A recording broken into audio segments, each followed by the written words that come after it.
எப்படி 5 நிமிஷத்தில் egg fry rice பண்ணுறதா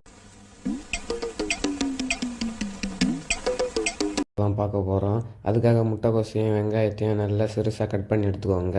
அடுத்து 2 முட்டையை உடச்சி ஏற்றி வச்சுக்கோங்க. ஏன்னா எக் ஃப்ரை ரைஸுக்கு முக்கியமானதே முட்டை தான். ஆளை பார்த்தா டம்மி பீஸா இருக்க, பயங்கரமான ஆளா இருக்கேடா.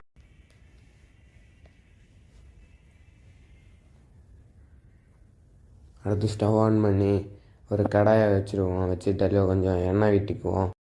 எண்ணெய் சூடாகி வரட்டும். அதுக்கு முன்னாடி நம்ம சேனல் யாரெல்லாம் சப்ஸ்கிரைப் பண்ணாமல் இருக்கீங்களோ அவங்க மறக்காமல் சப்ஸ்கிரைப் பண்ணிவிட்டு வீடியோவை பாருங்கள். எண்ணெய் நல்லா சூடாகி வந்ததும் நம்ம நறுக்கி வச்சுருந்த முட்டைக்கோசையும் வெங்காயத்தையும் போட்டுக்குவோம். வெங்காயத்தை ஃபஸ்ட்டு போட்டுட்டு நல்லா வதக்கிக்குவோங்க. வதக்குனதுக்கு அப்புறம் முட்டைக்கோசை போட்டுக்குவோம்.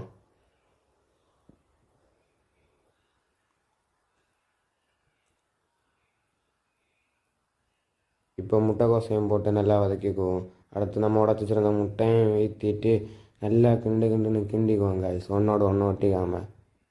இங்கே தான் எக் ஃப்ரைட் ரைஸ் சூப்பராக இருக்கும். அடுத்ததை நல்லா கொஞ்சம் கொத்தி விட்டுக்கோங்க.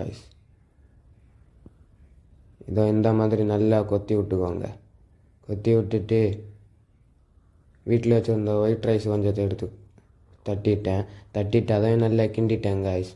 அடுத்து இதுக்கான மசாலா என்னென்னா கொஞ்சம் மிளகு பொடி, கொஞ்சம் மஞ்சள் பொடி, கொஞ்சம் உப்பு, கொஞ்சம் சிக்கன் மசாலா தாங்க. இவ்வளோ ஆட் பண்ணாலே மாதிரி சூப்பரான டேஸ்ட்டில் இருக்கும். நல்லா கிண்டி விட்டுக்கோங்க. இப்போ நம்மளோட 5 நிமிஷம் எக் ஃப்ரை ரைஸ் ரெடி. இப்போ வாங்க எப்படி இருக்குன்னு டேஸ்ட் பண்ணி சொல்கிறேன். ஒரு ஸ்பூனை எடுத்து ஒரு வச்சு தாங்க பார்த்தேன். உண்மையிலே வேறு லெவலாக இருந்துச்சு. நீங்களும் வீட்டில் ட்ரை பண்ணி பாருங்கள். நெக்ஸ்ட்டு